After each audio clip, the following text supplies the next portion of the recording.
Hi everyone, Gallifrey Forever 97 here. Welcome to today's video when you're running down the news that Captain Jack and the First Doctor, played retrospectively by John Barrowman and David Bradley, will be returning to the roles in the new immersive theatre experience titled Time Fracture. Covering that news and also recapping what we know so far, as we've had teasers and hints through different videos. So I'm going to give you a recap / history lesson on what we know so far before entering the Time Fracture experience.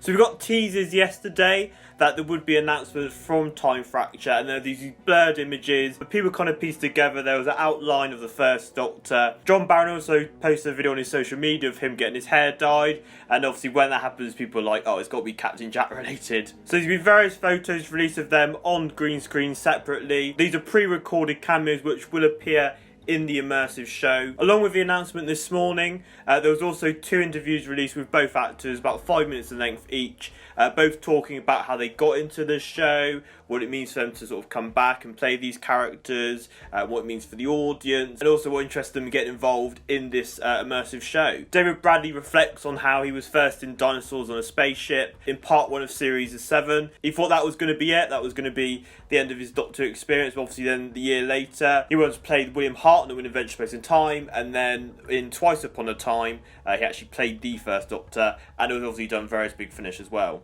And also John Barrowman reflected on how he got the part, what Captain Jack means to the audience. And he also said if someone says, oh, do you want to return and play Captain Jack, he would drop everything to do it, which obviously we had in series 12. On the production side, it says there'll be 40 live performers, and they began rehearsals on site last week. And also the different sets are undergoing the finishing touches ahead of Unit HQ's opening its doors to the audiences on the 26th of May. Apart from a few teasers which I will go through in a bit, there will be 17 different environments which have been created for the show, and they'll be sort of either harking back different eras of the show or totally new environments specifically for this. Rebecca Brower, who's a designer, said, "It's incredible to see my designs come to life in such an impressive and detailed way. We've been working whenever possible over the past 12 months off-site to get everything right, and the build on the site has been completely invigorating to be involved in firsthand." So it's such fantastic news. It's great to have such iconic Doctor Who characters in this, and it'll be great to see exclusive content, be in that Doctor Who world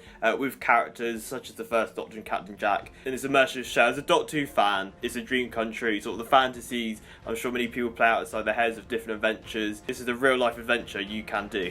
So now we're going to jump back to December 2019 and take you through the kind of recap of all the different videos and sort of little hints they've gave, piecing it all together so you know what you're getting yourself in for Time Fracture. So it's not really too spoilery, as they did say that they want to keep it all under wraps, but this is all the stuff they've teased so far. So the first teaser was dropped in December 2019 with the announcement and the description about the setting of the immersive show. So it says 1940, at the height of the Blitz, a weapon of unknown origin destroys a small corner of Mayfair and simultaneously opens a rift in space and time. For decades, Unit have fought undetected to protect the people of Earth from the dangers it poses.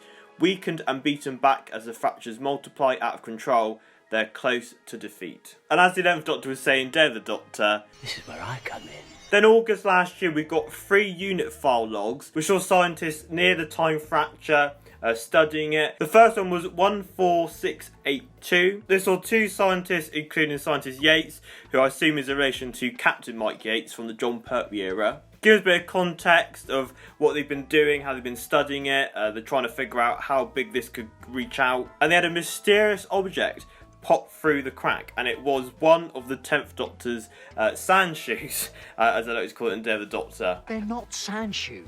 But something else comes through at the end of the log, and the crack starts to expand, and we just see this fade of light, and that's the end of the log. In the next one, 14683, Daleks, Cybermen, Time Lords arrive in the centre of London. They've got video footage of them, the Dalek coming out the Thames, obviously a nice callback to Dalek Invasion of Earth. Cybermen flying about by St Paul's, obviously iconic imagery with the invasion and the Series 8 finale.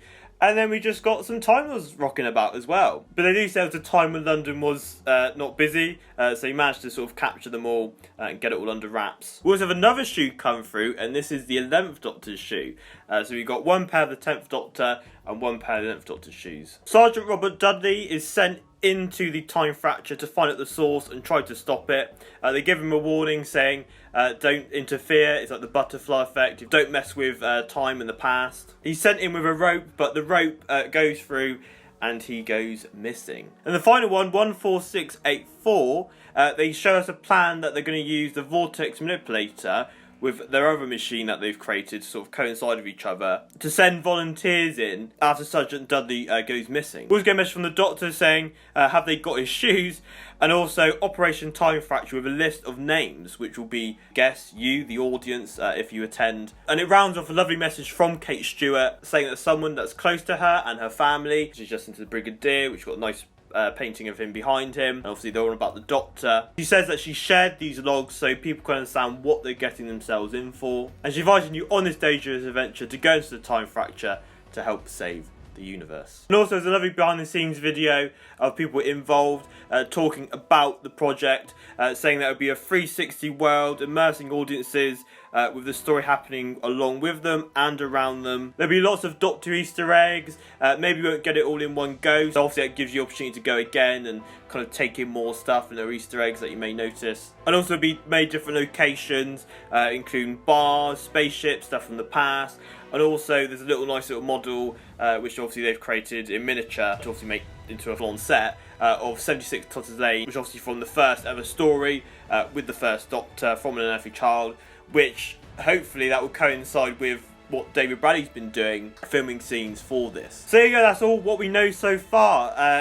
It sounds like a very exciting experience. I'm going to try and go myself. You can pre-order tickets now. I'll put a link in the description below if you're interested. You can check out the pricing and book your tickets to go in London. But as always, you can comment, like and subscribe. You can follow me on Twitter, Facebook, Instagram. Links to all the social media stuff for the channel in description below. Until next time, bye bye!